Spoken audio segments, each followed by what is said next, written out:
Here's Rivera with a chance to get three the old-fashioned way. LIU back in front. That's a good way to atone for the free throw misses. Now they pressure Morales. Wagner gets it over. Oh, they have Martinez on the skip. He was calling for it too. Again, the Seahawks just 1 for 11 from deep. If there's somebody that's going to shoot the three, it's Martinez. How about Derek Kellogg calling for a defense chant? Hunt, the runner, banks it home. Started 0 for 4. That's his first field goal. Rivera on the move, pulls up again. He's got it. He's calling for all of Brooklyn to stand up now. And Burns might have gotten a piece of the shot.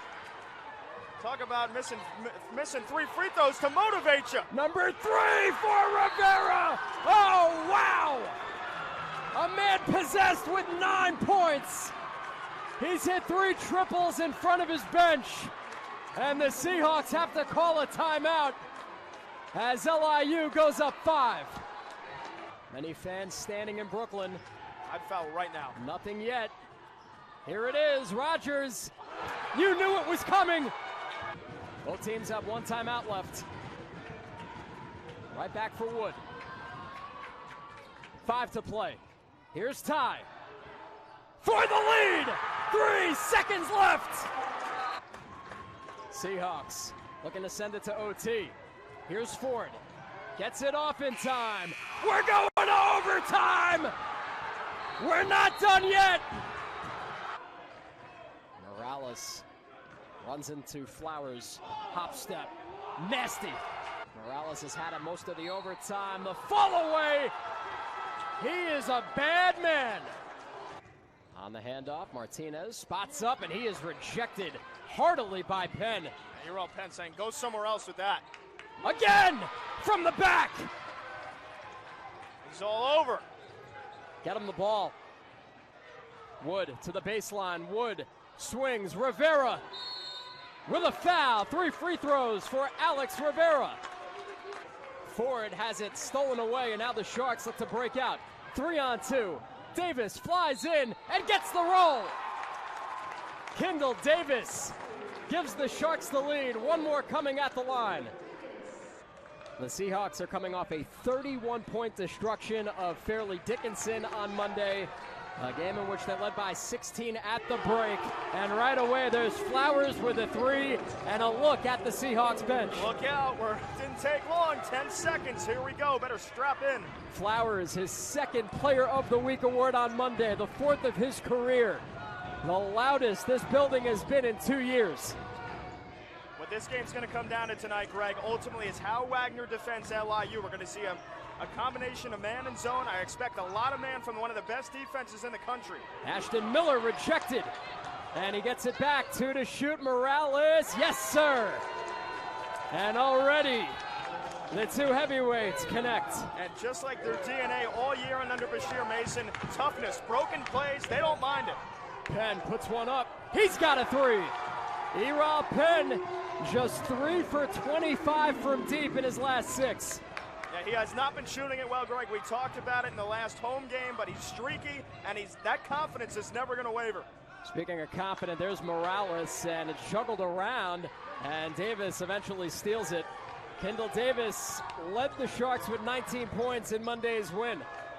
He was 8 for 14, and the Sharks are 6-1 since he joined the starting lineup. Conte, good matchup tonight with Rodgers. Rodgers bumps him. The skip pass. Davis knifes through. He's knocked down. And the rebound's taken by Miller in his first start of the season. A lot of contact. We'll see how the refs officiate here out of the gate. Hopefully they let him play. And already you get the look at Morales, the reigning NEC Player of the Year and the only 3-time Player of the Week this season. Here's Delani Hunt, the sophomore. Gets it inside and some contact, and there's the foul on Rodgers. The Sharks had it guarded well. Rodgers headed to the line. And that's one thing about this team. Wagner will run about 10 deep. The Sharks usually run about 7 deep. And it's a group that is comprised mostly of upperclassmen. So we have seen it over the course of 10 seasons with Bashir Mason getting close but not finishing. He has to feel like this might be his best chance to finally bring home the championship. And you thought last year was their shot, and then all of a sudden Mount St. Mary's just came out of nowhere and took everybody by surprise. So, you know, they definitely feel shark bitten, no pun intended, from it last year. And I think it's funny too, Greg, because Wagner came into the season, they were playing okay. They came into the game last year against LIU, the back-to-back. And the second game, the late game winner for Morales, that kick-started that 10-game winning streak for them.